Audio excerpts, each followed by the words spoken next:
Hi, everybody. Welcome to the February 2022 episode of Fishtrap Fireside.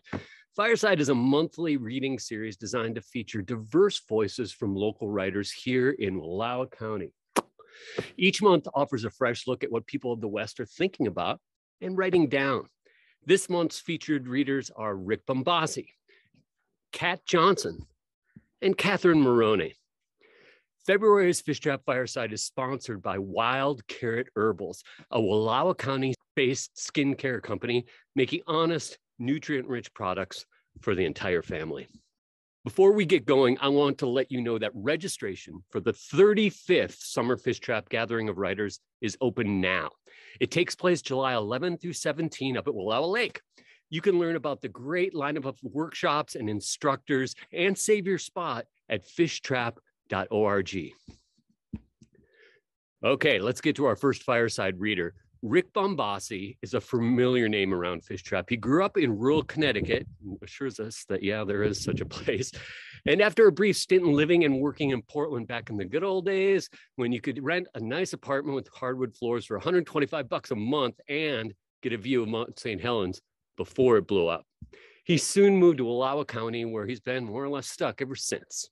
While here, Rick has worked in this order as a U.S. Forest Service wilderness ranger, a waiter, a bicycle mechanic, a high school teacher, a computer consultant, a grant writer, a nonprofit consultant, and an executive director, and then again, as a U.S. Forest Service wilderness ranger.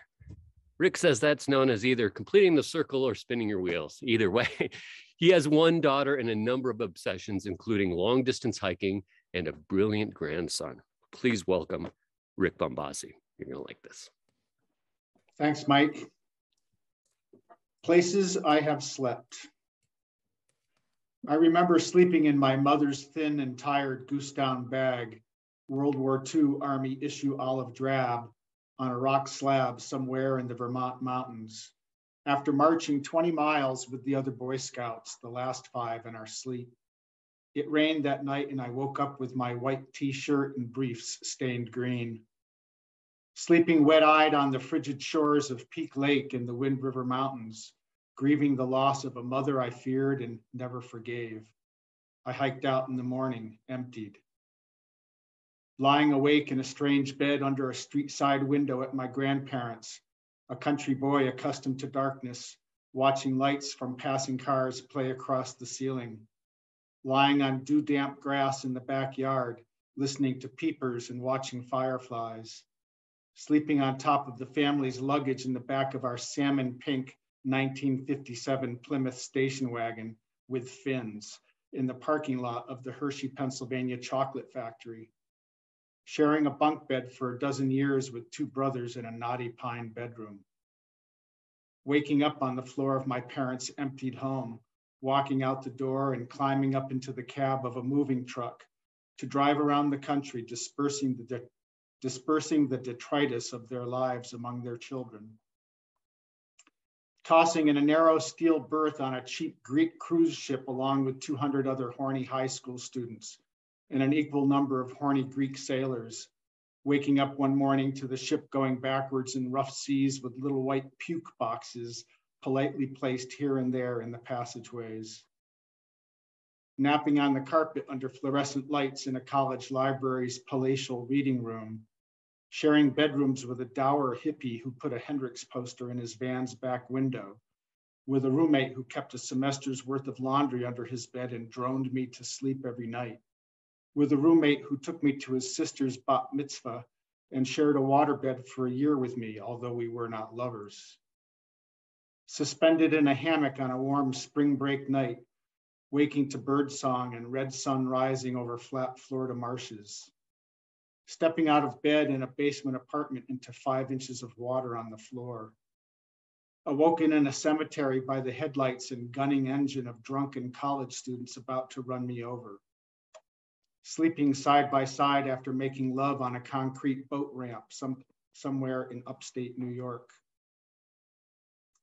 Shivering in a sleeping bag made of 1-inch thick foam while perched on the front seat of a friend's VW bus, feet propped on the steering wheel at 16 degrees below zero, 5 of us lying like cordwood the next night in the attic crawl space of a fire lookout tower 60 feet above the mountaintop because a blizzard had blown the living quarters full of drifted snow. Sleeping across the back seat of that same VW bus on a road trip in Canada and waking up as the vehicle leaned at 45 degrees, plowing at 60 miles an hour into the borrow pit, after the driver attempted to remove bug splat from the windshield by splashing water from an aluminum pot with one hand while steering with the other. Pulling into a rest area at night in Illinois and crashing at the edge of the woods, terrified at 2 a.m. by 20,000 tons of freight highballing down the track 10 feet from our heads.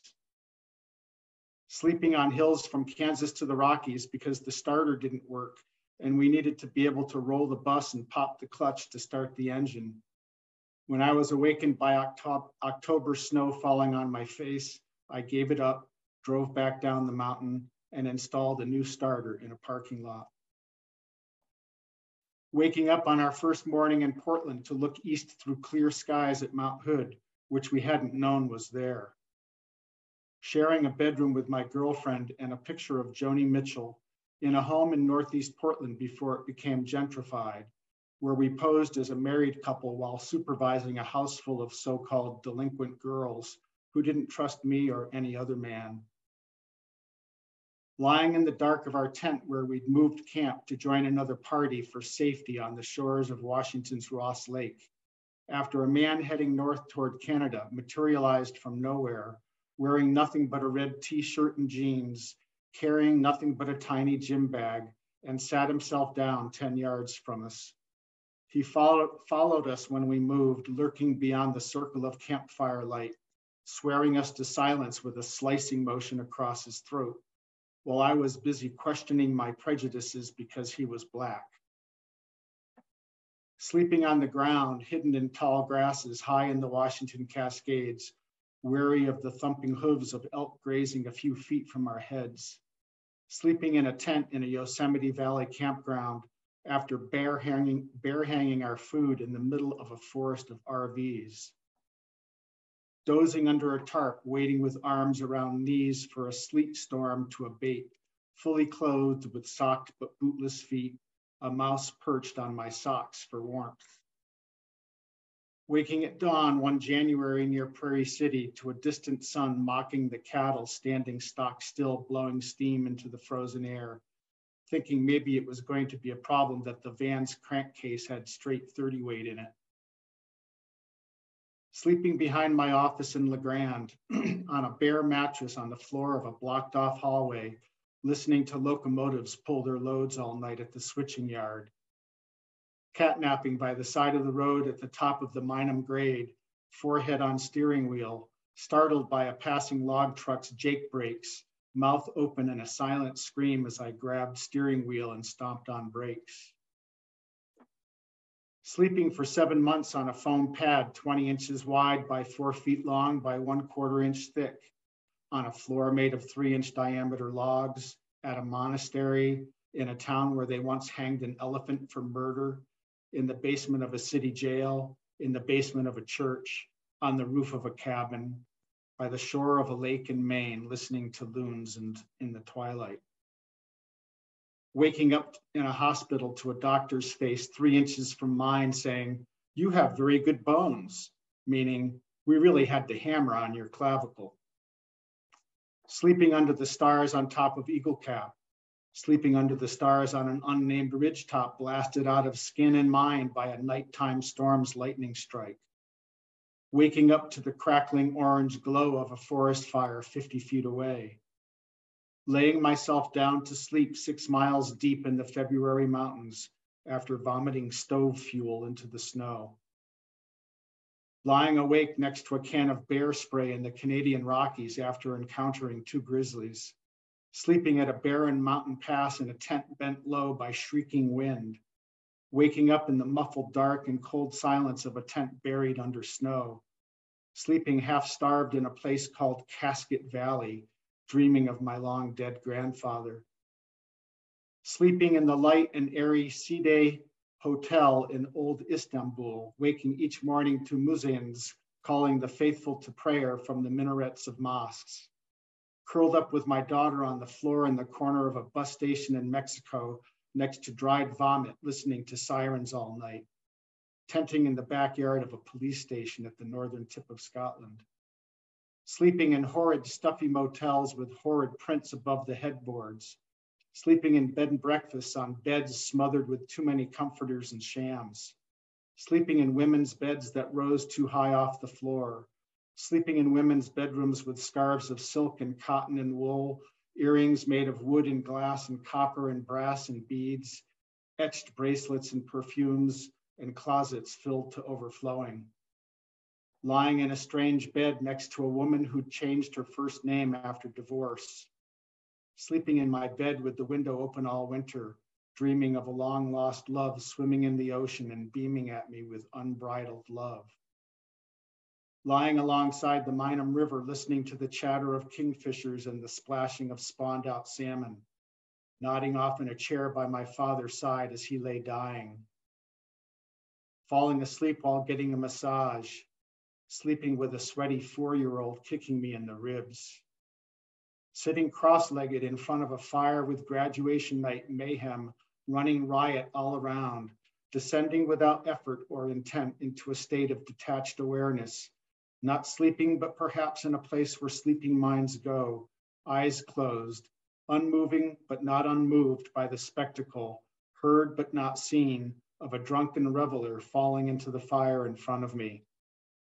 Eyes closed, returning from the void, sweaty back on a cool concrete floor in Georgia, hearing a voice in my ear calling my name, hearing voices talk about an ambulance, coming back from blackness, feeling completely relaxed.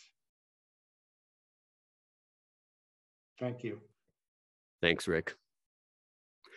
On February 16, we are having the Big Read Kickoff. Our book this year is The House on Mango Street by Sandra Cisneros. And during the month of February and March, we're going to have weekly events, discussions, things you can do at home, around the dinner table, in the classrooms, at your lunch break.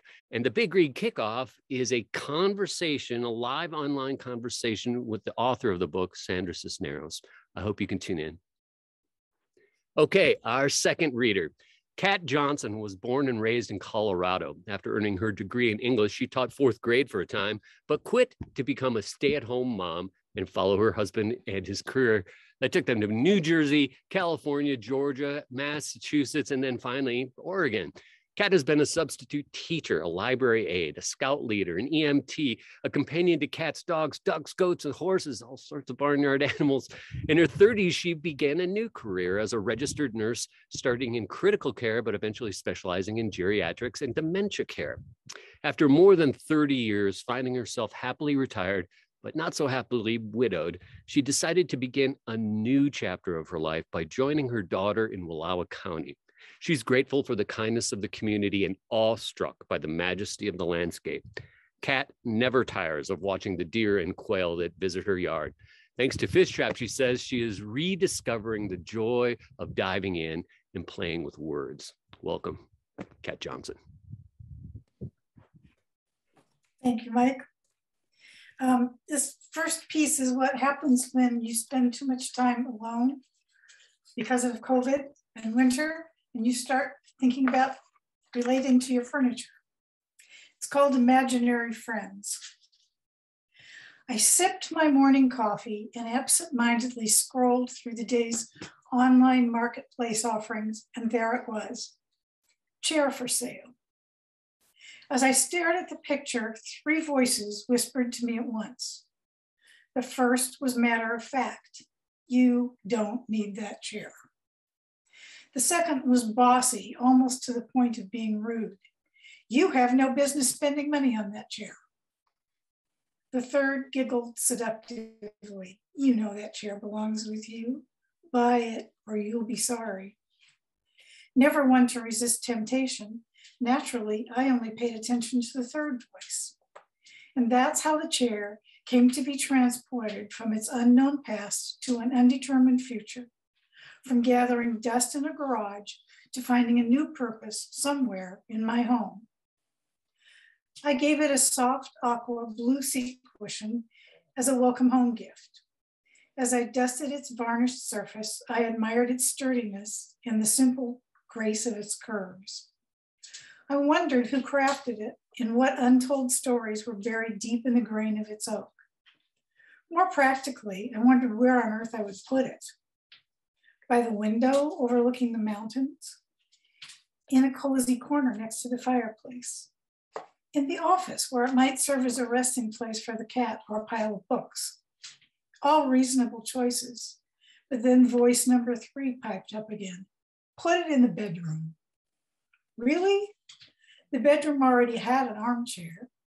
It was a room filled with a hodgepodge of gold-toned furniture, plain matching pine dressers, a do-it-yourself night table, shelves crammed with treasured books, and a population of stuffed rabbits.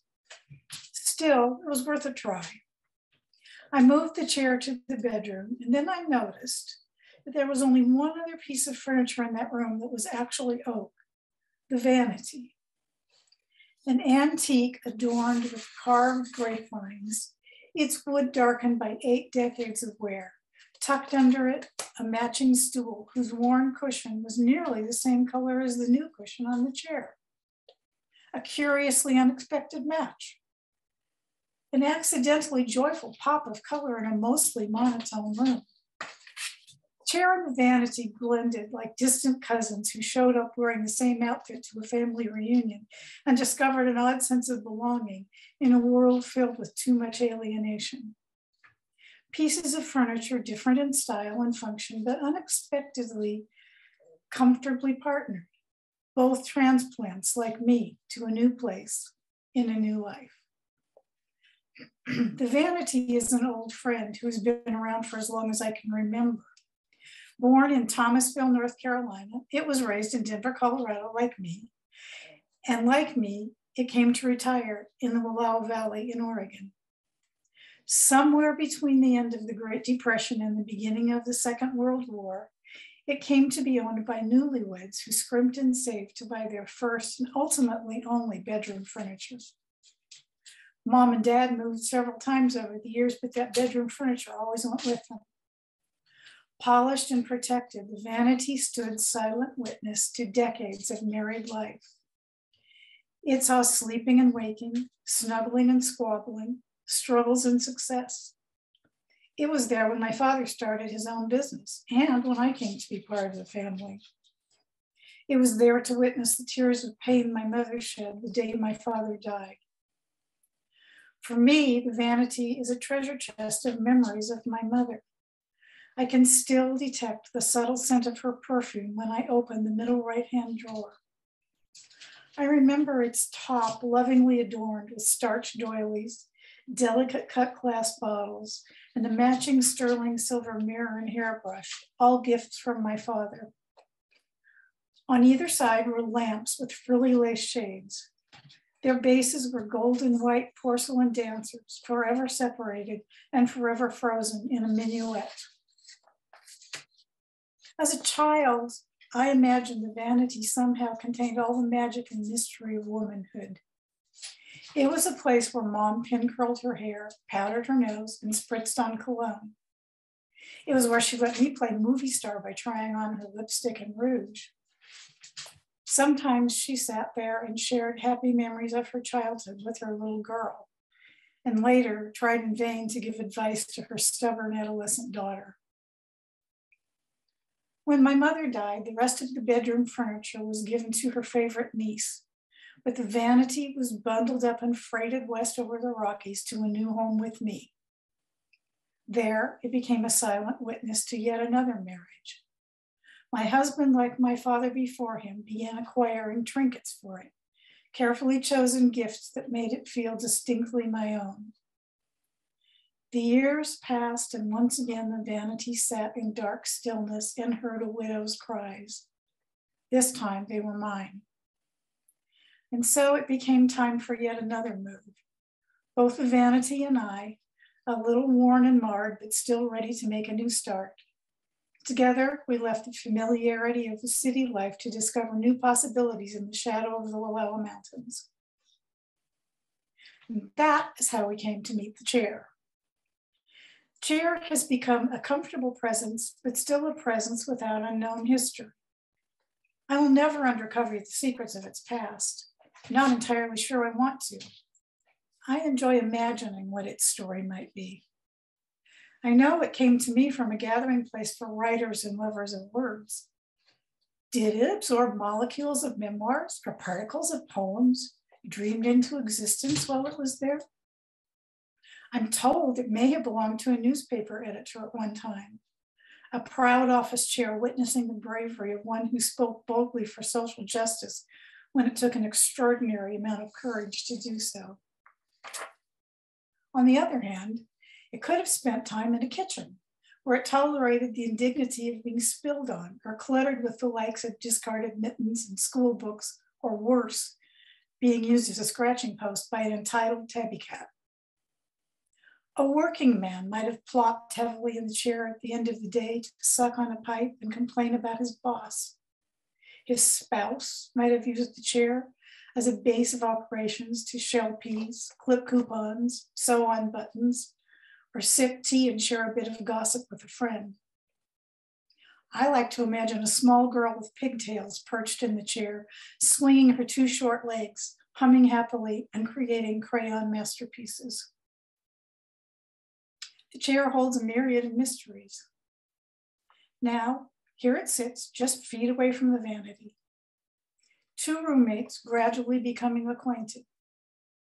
Two oaken immigrants adapting to a new life in a strange new place. What, I wonder, would these two old souls say if they could speak? What secrets would they share? What stories would they tell?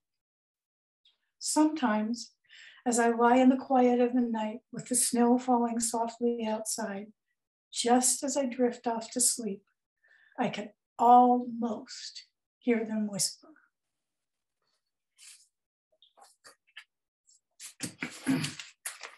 And this is shorter. It's a bit of a memoir, a poem called Ice Storm. The gorge spews forth a banshee's scream. Her shrill, keen, sleep-blessed trees, dead stops travel. Her blizzard breath snow shrouds dreams, freeze dries marrow. Her frozen fist flings ice shards at your window. In the dim, warm room, your quiet whisper warns of danger. Please, you say, please watch the weather. I hear the banshee's taunting laugh. She knows I won't travel. I need to watch your ice blue eyes, watch them dim, watch them close. I watch your eye blue blanket breathe. Watch it rise, watch it fall. In the shadow, soft lights glow. Waveforms dancing green with life. I watch them rise, watch them fall. Watch them flutter, falter, fade, grow forever flat. No more rise, no more fall, no more to watch, no sound but the echo of the storm. The banshee says, it's time to go. Thank you. Thanks, Kat. Hey, I haven't talked about this for a little while, but if Fishtrap Fireside and other Fishtrap programs enrich your life, I know we've been doing this all online for a couple of years now, but consider making a donation to help us keep these programs going, and especially in the spring when we return to in-person events. And while you're there, check out the Fish Trapper program. For as little as $5 a month, you can get all sorts of benefits and really help us going, including discounts to programs like Summer Fish Trap and Winter Fish Trap. So give it a shot. Okay, our final reader is Katherine Marrone. Katherine is a writer, activist, and editor of Fishtrap's community zine, Circle of Seasons. Soon after the pandemic propelled her to move to Oregon, she began working at Safe Harbors, Wallowa County's domestic violence and sexual assault and stalking service agency. There, she focuses on interpersonal violence prevention, education, and response. Katherine's poems and essays explore gender norms and human rights and empathy and the roots of violence, finding pockets of joy in the mundane, the meandering path of healing after trauma, and her obsession with the questions, how do we define love? And how can we learn to love better? Her work can be found in the sex and relationships advice column she created in college called Pillow Talk, in which she answered questions about consent and healthy relationships, and in the international feminist publication Bitch Media, where she explored the state of sex education in the US today and the connection between violence and gender roles. After freelancing for Bitch Media, Katherine volunteered at Juvenile Detention Center in Portland, where she facilitated a writing workshop with youth. It was there that she realized the transformative power of space, the space to tell one's story and the space to trust that someone will listen. Please welcome Katherine Marrone. Thank you so much, Mike. And thank you, Rick and Kathy, for your beautiful words. I'm honored to read at Fishtrap Fireside. I'll be reading 4 poems tonight. The first 2, I just want to give a content warning about, they do talk about sexual and domestic violence. The first one's called Winter Somewhere, after Danae Smith. Here, where the sun falls early, the girls play in dark alleyways. Here, the girls' screams always turn into laughter, and they giggle as they pull their dresses high above their knees, and no one measures their worth in inches. Here, the girls love their growing starlit curves, the sharpness of their skyline edges, their curling iron waves of want, the growing tall branches of their damp. Here, the girls walk home with crushed flowers between their fingers instead of keys. Here, the songs of footsteps grow louder behind them and their CD player hearts don't skip beats. Here, the girls never twist their necks looking over their shoulders. Here, the girls' cries are so loud they fill football stadiums and the men win points for how softly they can touch. Here, a man my father's age does not look at my body like something he wants to take when I am 9 years old. 9 years old. Here, the boys hold hands instead of fists. And when they say, meet me outside, it's only for a kiss. Here, there's no need for self-defense. Here, the girls don't need to fight to keep their bodies. Here, the girls will not go to a party at 14, not be forced a liquid that makes her gag so much she can't speak, will not be let outside alone with the boy who gave it to her. Here, the outside is an unremarkable place. Here, she doesn't think about locks and clocks and open bedroom windows and keeping them out. Here, the girls just do, just sleep, just move, just be. Here, they are given the gift of not thinking so damn much. Here, the girls grow like weeds that never need plucking. Here, they learn about their folds and parts as much as they know his. Here, they etch these parts on notebooks in bathroom stalls and call them beautiful. Here, they know what it means to come, to leave. Here, the girls don't carry the sharp teeth of secrets in the purses of their bodies. Here, the sun falls early and the girls stay out. Here, they play in alleyways. Here, they will always come home. Here, the girls aren't scared of the dark. To the men in the Batterers Intervention Program. I went to visit you the other night, all 8, sitting in a circle around a conference room table, sharp fluorescence above, mask covering face. I told you I'm an advocate, that I support her and her and her, women similar to the survivors of your crimes, and that I'm here today to understand what you do every week in this room, as the woman you claim to love puts her children to bed while her skin whispers go whenever she hears a truck engine yell past. I want to tell you I've seen the hurt on stretched pregnant skin, that I've seen the way she and she say they still love and love and love, and how their hearts must be so big that you can't help but feel small. I want to tell you she is braver than you'll ever be. I want to tell you I know you better than you think I do. I want to tell you that I know the way red wine falls on dining room tables, how a day without that heartbeat race of fight or flight feels like a dream too in focus, like a miracle too bright, like a skipping song on the record player, to a child who watches for the shadows underneath her bedroom door. to a child who teaches her stuffed animals how to yell. I want to tell you about inheritance, about how my great-grandfather sang the lullaby of gone, and how my father's father sang the song of resent, and how he hummed this as he yelled, as he ate, as he told my tiny father to stop laughing, as he told his wife the meal was too cold. Something tells me that you know these songs too, that you can't create what you have never experienced, that you fear what you don't know so much so that you have buried love under dirt, hidden it's too bright, called it power instead. Maybe your son, maybe your grandson will dig up the box one day, hold it up to the sky, say, this is what we used to be, say, this is what we will be no more. I want to tell you you are horrible. I want to tell you I hate you. I hate what you have done. I want to tell you I see you. I see you. Now tell me where it all began. Search history. Sometimes I think about how I could die in the click of a sticky heartbeat, and how without knowing me, you could know me still. Open my laptop, find that I wondered once, why don't dogs bite the hands of the people who feed them? After all, it would be so easy. Or plants that help you breathe, or the tones of a baby's crying, or aphantasia, which I learned means there are people who can't see with their minds alone, people who can't imagine the landscape of their lover's body, no matter how much they've explored its trails, people who can only see dark with their eyes closed, not even an image of a green tree or their childhood home. I walk in and out of virtual rooms, ask how is it like to live like this, like that. I want to know about your difference. After I'm gone, I hope they say there's so much she couldn't know, so much we can't know. But come, look, here.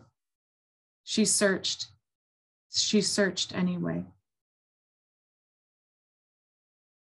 My last one is what I would say to God if I believed in her. There are some things I need to apologize for. Sometimes I treat the days as if they were recyclable cans of bent choices that I can return for second chances, make a pair of new sneakers out of the plastic, take them for another walk around the same damn block. I'm sorry I don't always choose another street, that I keep forgetting about that dead end on the corner of him and me. I'm sorry that I drink so much hope for breakfast and not enough truth. I'm sorry that I keep missing sunsets, keep complaining about the fog, as if the woman who got hit by a swerving RV in the middle of the day would give a flying shit if she couldn't see the sun. I'm sorry that I don't say thank you to my body, that I act like she's always going to show up, never be late to the party, never be too tired to come. I'm sorry I don't see every bug you make and rejoice, watch them dance on the cloth of my tent, let you choose whether they come in. Oh God, I'm sorry I don't wake up each morning, look out at these mountains and whisper, thank you, thank you. Whisper, alive, alive. Thank you so much. Thanks, Katherine. It's always great to have you here. And thanks to all of you for tuning in to Fishtrap Fireside. If you liked what you saw, share this with your family and friends.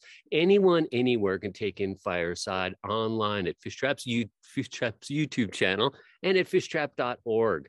And I hope this month you join in with the big read while we all read together a great piece of literature, The House on Mango Street by Sarah Cisneros. You can learn all about that too at our website. We'll see you next month for the next episode of Fishtrap Fireside and the first Friday of March. Until then, take care, folks.